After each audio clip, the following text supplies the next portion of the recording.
মেধায় সামনের দিকে ছিলাম তাদের র্যাঙ্কে আমরা পিছিয়ে গিয়ে আমরা দূরে দূরে চাকরি করছি।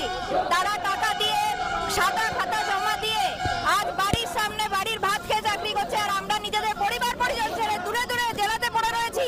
এই প্রতিবাদ আমরা এর প্রতিবাদে আছি এবং থাকবো যতক্ষণ না এসএসসি আমাদের চাকরি সুনিশ্চিত করে, অর্থাৎ আমরা যাদের বিরুদ্ধে কোনো এলিগেশন নেই তাদের একটা মেধার লিস্ট প্রকাশ করুক।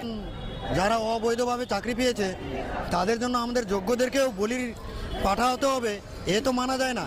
তাই আমরা যেহেতু যোগ্যভাবেই চাকরি পেয়েছি, কোনো সাদা খাতা বা কোনো দুর্নীতিভাবে চাকরি পাইনি। আমরা 2016 সালে যারা এসএলএসটি প্যানেলে যারা নিজেদের যোগ্যতায় চাকরি পেয়েছি, কারোকে একটা কোথাও কোনো কাটমানি দিইনি, কারোকে কোনো টাকা দিয়ে চাকরি পাইনি, নিজেদের যোগ্যতায় নিজেদের মেধাতে চাকরি পেয়েছি।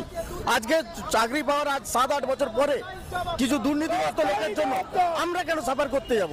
যারা যোগ্য, যাদের নাম সিবিআই এর কোনো লিস্টে নেই, এসএসসির কোনো লিস্টে নেই, না ব্ল্যাঙ্ক ওয়েমার না র্যাঙ্ক জাম কোথাও কোনো লিস্টে নেই, তারা কেন বলির পাঠা হতে যাবে? একেবারেই ন্যায্য চাকরির দাবিতে তারা মনে করেন তারা যোগ্য, এবং 2016 সালের যে এসএসসি প্যানেল হয়েছিল সেই জায়গায় তারা যোগ্য বলে মনে করছেন, এবং তাই আচার্য সদনের সামনে যোগ্য চাকরি প্রার্থীরা কিন্তু এসে তাদের প্রতিবাদ জানাচ্ছে। এই মুহূর্তে সেই ছবি উঠে আসছে এবং তারা বলছেন যে মুখ্যমন্ত্রী দায়ী এবং এসএসসি চেয়ারম্যান দায়ী, চাকরিগুলি বিক্রি হয়েছে, বা যে সেগ্রিগেশনের দাবি উঠে এসেছিল যে চাল কাপড় আলাদা করা, সেই দাবিও কিন্তু জোরালো হচ্ছে। আমি মিছিলের ছবিটা একবার দেখাতে বলবো যে এই মুহূর্তে কিন্তু এসএসসি ভবনের আচার্য সদনের সামনে এসএসসি অফিস, সেই সামনে কিন্তু প্রতিবাদ করছে যারা যোগ্য, ঠিক তারা।